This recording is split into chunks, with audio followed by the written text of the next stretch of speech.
नमस्कार दोस्तों, मैं संदीप मौर्य स्वागत करता हूं आपका अपने YouTube चैनल ज्ञान गुरु क्लासेस में।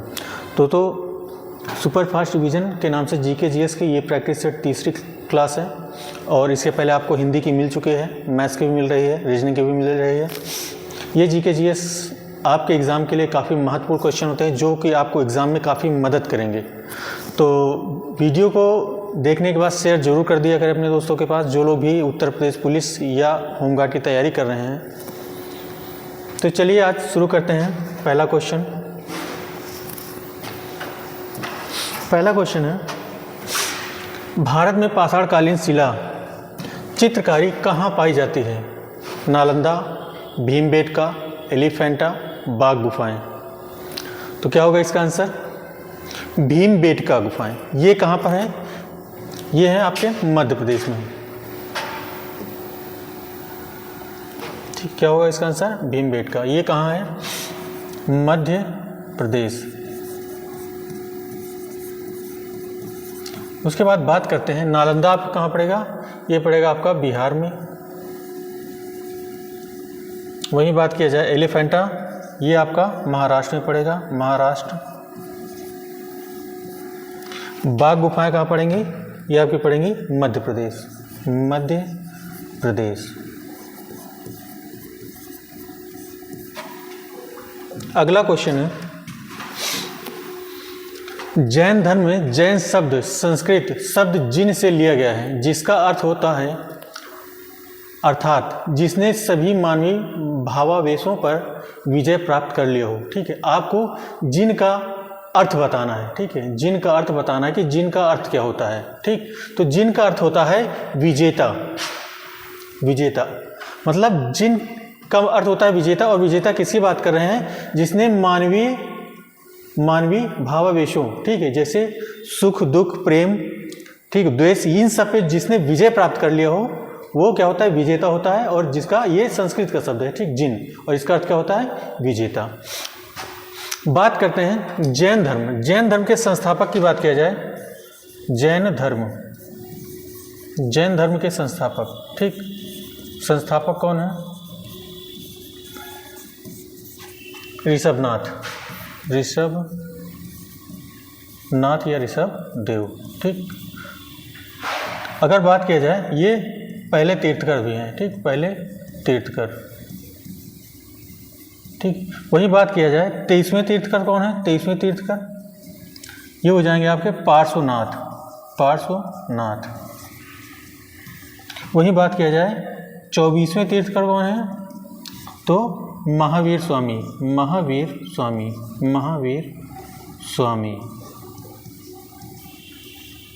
ठीक है, अगला क्वेश्चन, लगभग 261 ईसा पूर्व किस मौर्य सम्राट ने कलिंग को जीतने के लिए सैन्य अभियान का नेतृत्व किया था? ठीक, तो वो कौन है? चंद्रगुप्त मौर्य, बृहदत्त, अशोक, बिंदुसार। तो इसका आंसर क्या हो जाएगा? अशोक, सम्राट अशोक। ठीक, कौन? सम्राट अशोक। बात किया जाए कि मौर्य वंश के संस्थापक कौन है?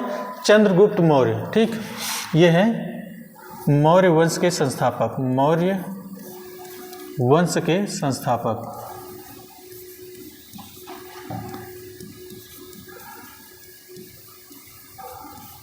ठीक, मौर्य वंश के संस्थापक।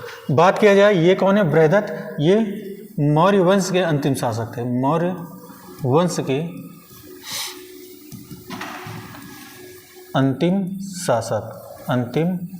शासक। वही बात किया जाए तो बिंदुसार, देखो ये जो है चंद्रगुप्त मौर्य के पुत्र थे। ठीक है, किनके? चंद्रगुप्त मौर्य के पुत्र थे। ठीक, और अशोक कौन थे? अशोक बिंदुसार के पुत्र थे।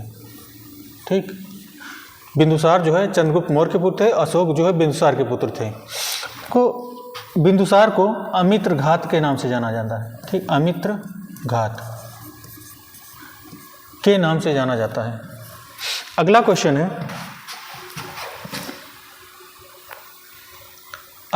उत्तर प्रदेश में महिलाओं के लिए 24/7 आपातकालीन हेल्पलाइन नंबर कौन सा है? ठीक है, क्या है 181। अगला क्वेश्चन, प्रसिद्ध संस्कृत नाटक स्वप्नवास दत्तम, क्या है स्वप्नवास दत्तम, स्वप्नवास दत्तम किसने लिखा था? ठीक है, तो किसने लिखा था? भास ने, ठीक है, भास। वहीं बात किया जाए गीत गोविंद, गीत गोविंद को किसने लिखा था? जयदेव, गीत गोविंद, गीत गोविंद। वहीं बात किया जाए एक पुस्तक है मृच्छकटिकम, मृच्छकटिकम, ठीक, क्या है मृच्छकटिकम, मृच्छकटिकम, इसको किसने लिखा? शूद्रक, ठीक है। अगला क्वेश्चन है, मीनाक्षी मंदिर कहाँ पर स्थित है? मीनाक्षी मंदिर कहाँ पर स्थित है? तमिलनाडु, राजस्थान, महाराष्ट्र, पंजाब, ठीक। तो क्या हो जाएगा? मीनाक्षी मंदिर जो है कहाँ होगा? तमिलनाडु के मदुरई में, ठीक, तमिलनाडु के मदुरई में मीनाक्षी मंदिर है। अगला क्वेश्चन है, 14वीं शताब्दी के दौरान भारत में किसने सोने व चांदी की नियमित मुद्राओं के स्थान पर सस्ती धातुओं से निर्मित सांकेतिक मुद्रा का उपयोग शुरू किया था? फिरोज शाह तुगलक, मोहम्मद बिन तुगलक, जलालुद्दीन खिलजी और अलाउद्दीन खिलजी। तो इसका आंसर क्या हो जाएगा?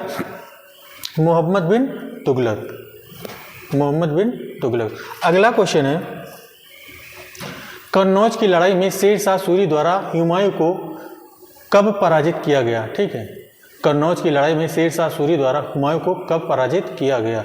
तो क्या होगा? 1540 में, ठीक है, 1540 में, ठीक।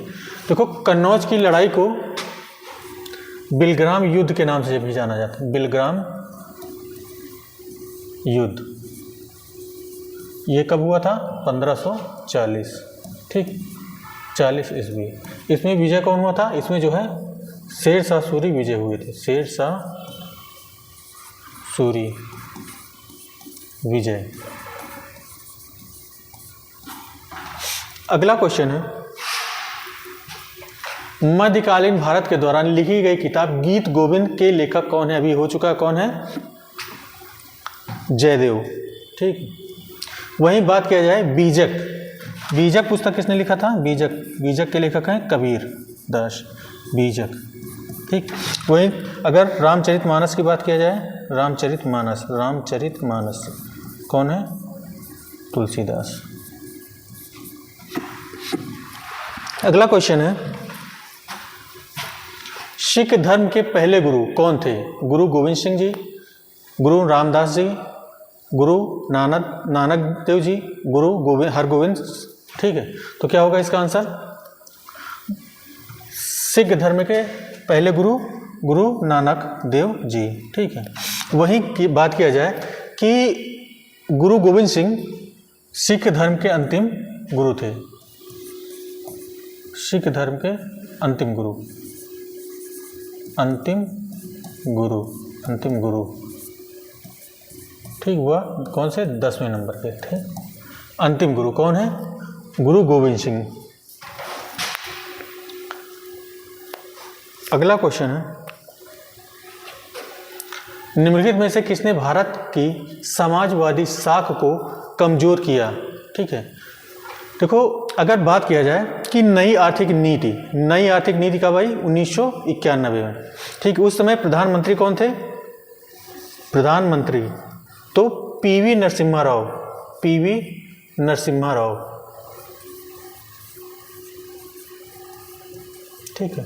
प्रधानमंत्री कौन थे? पीवी नरसिम्हा राव। और इसको लाने वाले उस समय कौन थे? वित्त मंत्री, तत्कालीन वित्त मंत्री कौन थे? डॉक्टर मनमोहन सिंह, डॉक्टर मनमोहन सिंह, मनमोहन सिंह, ठीक। इस समय देखो, भारत पर काफ़ी ज़्यादा आर्थिक संकट आ गई थी, जिसके कारण 1991 में नई आर्थिक नीति लाई गई, ठीक, जिसकी वजह से जो समाजवादी साख थी वो कमज़ोर पड़ गई। इसके पहले क्या लागू था? समाजवादी साख, अगला क्वेश्चन है, निम्न में से कौन सा भारत का सबसे पुराना तेल पेट्रोलियम उत्पादक राज्य है? ओडिशा, असम, झारखंड, मध्य प्रदेश। तो इसका आंसर क्या हो जाएगा? असम। असम, वो भी कहाँ? डिगबोई। डिगबोई, ठीक है। देखो ये जो है एशिया का पहला तेल कुआं था, ठीक, तेल कुआं, ठीक। अगला क्वेश्चन है, भारत की विदेशी मुद्रा अधिकतम इस मद में खर्च होती है? खाद्य आयात पर, पेट्रोलियम उत्पादों के आयात पर, लोहे और स्टील के आयात पर, प्रौद्योगिकी जानकारी के आयात पर। तो किस पे होता है? बी ऑप्शन इसका हो जाएगा, पेट्रोलियम उत्पादों के आयात पर, ठीक है। देखो भारत की बात किया जाए तो जो है भारत जो है विश्व का तीसरा सबसे बड़ा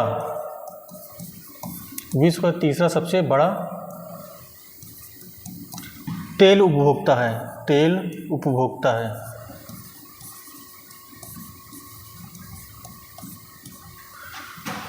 भारत विश्व का तीसरा सबसे बड़ा तेल उपभोक्ता है। अगला क्वेश्चन, प्रशासनिक दृष्टि से बीडीओ का क्या अर्थ है? ठीक, फुल फॉर्म बताना है, क्या होगा? ब्लॉक डेवलपमेंट ऑफिसर, ठीक है। देखो ब्लॉक डेवलपमेंट ऑफिसर, जो ये ब्लॉक स्तर पर जो है जो कार्य होते हैं उनकी देखरेख कौन करता है? बीडीओ करता है। अगला क्वेश्चन है, ध्वनि किस माध्यम से गुजर नहीं सकता? ठीक है, देखो ध्वनि को चलने के लिए किसी न किसी माध्यम की आवश्यकता होती है, और बात किया जाए तो यहाँ देखो निर्वात में कोई माध्यम नहीं होता, तो अर्थात जो है ध्वनि जो है निर्वात में नहीं चल सकता। तो किसमें? आपका जो है ठोस में भी चल सकता है, द्रव में भी चल सकता है और हवा में भी, ठीक, लेकिन किसमें? निर्वात में नहीं चलेगा। मतलब इसका आंसर क्या हो जाएगा? निर्वात, ठीक है। अगर बात किया जाए ध्वनि की चाल हवा में कितनी होती है, तो ये होती है 343 मीटर प्रति सेकेंड, ठीक है। देखो जो सूर्य का प्रकाश होता है इसको चलने के लिए किसी माध्यम की आवश्यकता नहीं होता, तो जो प्रकाश होता है, प्रकाश जो है निर्वात में भी चलता है।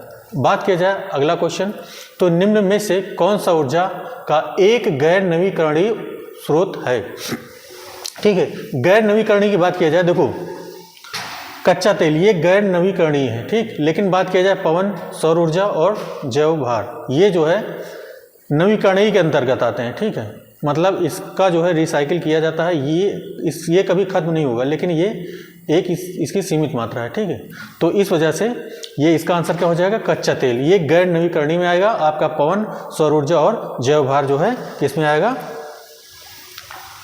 नवीकरणीय में आएगा। पवन आप जानते हैं जो वायु के वेग से बिजली उत्पादित किया जाता है, सौर ऊर्जा आपको पता है कि सूर्य से, और जैव भार जो है जो आपके कचरा वगैरह हो गया, ठीक है, उससे बिजली बनाई जाती है, ठीक।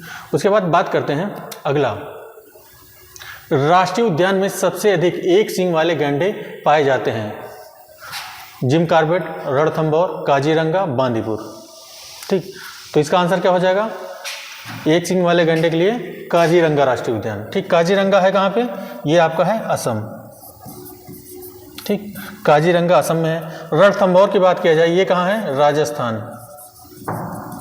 राजस्थान। जिम कॉर्बेट कहाँ है? उत्तराखंड। और वहीं बांदीपुर बात किया जाए तो ये कहाँ है? कर्नाटक, ठीक। अगला क्वेश्चन, वृक्ष की उम्र जानने की विधि है? कैसे जान सकते हैं? उसकी मोटाई को नापकर, उसकी प्रौढ़ता को देखकर, उसके वार्षिक वलयों को गिनकर, उसकी शाखाओं को गिनकर, ठीक है। तो कई बार एग्जाम में पूछा गया, क्या होगा? उसके वार्षिक वलयों को गिनकर, ठीक है। इसका आंसर हो जाएगा सी ऑप्शन। अगले क्वेश्चन की बात करते हैं कि चमड़ा या कोको का संबंध किस रंग क्रांति से था? किससे? स्वर्ण, काली, धूसर और भूरी। तो किसका हो जाएगा? ये हो जाएगा डी ऑप्शन, भूरी।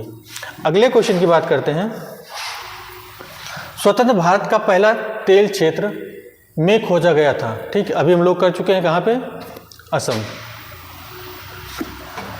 वही अगर अगले क्वेश्चन की बात किया जाए तो कुडनकुलम परमाणु ऊर्जा संयंत्र कौन से राज्य में स्थित है? आंध्र प्रदेश, तमिलनाडु, कर्नाटक, केरल। क्या हो जाएगा? तमिलनाडु। अगला क्वेश्चन है, भारत की 2011 की जनगणना के अनुसार देश में सबसे कम बोली जाने वाली भाषा निम्न में से कौन सी है? कौन सी? ये हो जाएगी आपकी तमिल। ठीक, देखो भारत में 2011 की जनगणना के अनुसार अगर भारत में तमिल सबसे कम बोली जाने वाली भाषा है तो सर्वाधिक बोली जाने वाली भाषा कौन सी है? ठीक है, तो वो होगा आपका हिंदी। सर्वाधिक बोली जाने वाली भाषा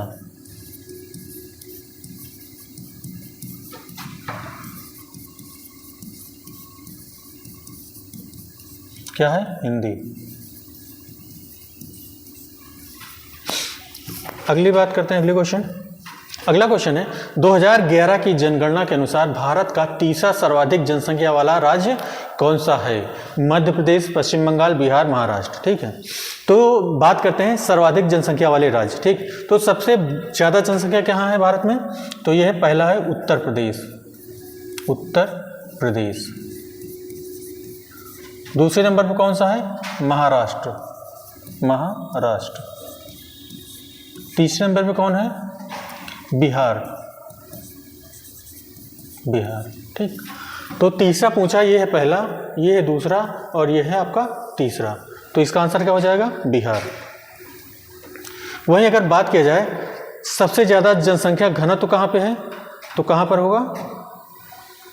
सबसे ज़्यादा जनसंख्या घनत्व वो हो जाएगा आपका बिहार। ठीक, सर्वाधिक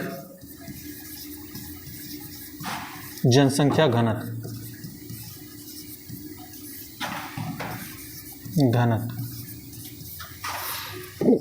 अगला क्वेश्चन, सुरहा ताल प्रसिद्ध अभयारण्य है जिसमें साइबेरिया और अन्य ठंडे क्षेत्रों से कई प्रवासी पक्षी भी आते हैं। उत्तर प्रदेश के निम्नलिखित में से किस जिले में स्थित है? संत कबीर नगर, एटा, गोंडा, बलिया। क्या हो जाएगा? बलिया। अगला क्वेश्चन है, उत्तर प्रदेश में स्थित भदोही निम्नलिखित में से किस कला के लिए प्रसिद्ध है? ठीक है, तो कौन सा? भदोही। देख लीजिए यहाँ पे, देखो कालीन बुनाई के लिए कौन प्रसिद्ध है? भदोही। वहीं अगर साड़ी बुनाई की बात किया जाए तो है वाराणसी। वाराणसी।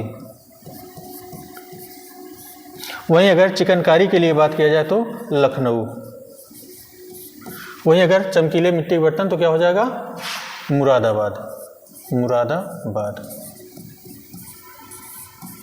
अगला क्वेश्चन है, उत्तर प्रदेश महिला सामर्थ्य योजना कब प्रारंभ हुई? उत्तर प्रदेश महिला सामर्थ्य योजना कब प्रारंभ हुई? तो ये हुई है 2021 में। अगला क्वेश्चन है, उत्तर प्रदेश राजस्व संहिता 2006 की परिभाषा के तहत इनमें से कौन सा कृषि परिभाषा के अंतर्गत आता है? ठीक, मतलब कृषि के अंतर्गत कौन कौन से आएंगे? देखो बागवानी ये आता है, पशुपालन ये भी आता है। ठीक है, उसके बाद बात किया जाए मछली पालन ये भी आता है, और डी है विकल्पों में से सभी। तो क्या हो जाएगा? विकल्पों में से सभी, मतलब तीनों ही। अगला क्वेश्चन है, उत्तर प्रदेश की कुल आबादी भारत की आबादी का कितने प्रतिशत है? ठीक, तो ये क्या हो जाएगा? 16.4। ठीक, ये होता है कितना होगा? 16.5%। ठीक, वहीं बात किया जाए उत्तर प्रदेश का क्षेत्रफल कितना है? यूपी का क्षेत्रफल, भारत के क्षेत्रफल का, भारत के कुल क्षेत्रफल का। ठीक, कितना है? 7.33%। वहीं बात किया जाए भारत का कुल क्षेत्रफल, भारत का कुल क्षेत्रफल विश्व की क्षेत्रफल का, विश्व की क्षेत्रफल का कितना है? 2.4%। अगला क्वेश्चन है, भारत की अर्थव्यवस्था किस प्रकार की है? समाजवादी अर्थव्यवस्था, मिश्रित अर्थव्यवस्था, पूंजीवादी अर्थव्यवस्था, बाजार अर्थव्यवस्था। तो क्या हो जाएगा? मिश्रित अर्थव्यवस्था। ठीक, मिश्रित अर्थव्यवस्था। तो ये रहे आपके सामने कुल 29 क्वेश्चन जो आपके एग्ज़ाम की दृष्टि से काफ़ी महत्वपूर्ण हैं। आप इनको रिवाइज कर लीजिएगा, देख लीजिएगा। ठीक है, एग्ज़ाम में आपको ये काफ़ी मदद करेंगे। तो ऐसे ही क्वेश्चन पाने के लिए आप हमारे चैनल ज्ञान गुरु क्लासेस से जुड़ जाइए और प्रतिदिन आपको जीके, जीएस, हिंदी, मैथ्स और रीजनिंग की क्लास मिलती रहेगी। तो चलिए इस क्लास को यहीं पे समाप्त करते हैं और कल फिर मुलाकात होगी। धन्यवाद।